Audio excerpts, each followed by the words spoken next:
Okay, first now enable them for the first. Now install them Xbox 360 drivers.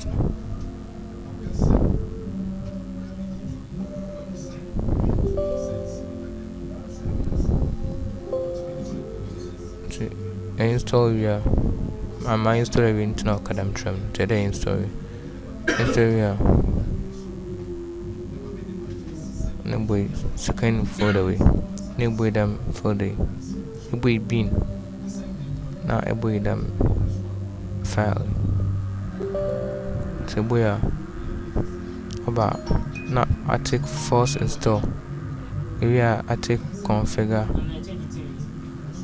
them service. Say if they use Bluetooth drivers, so there I take account. Name me install. Me install and I shall say I take Bluetooth now. Bluetooth no. Engine phone connect any other device apart from game controller no. The real name me install. Now I restart the machine.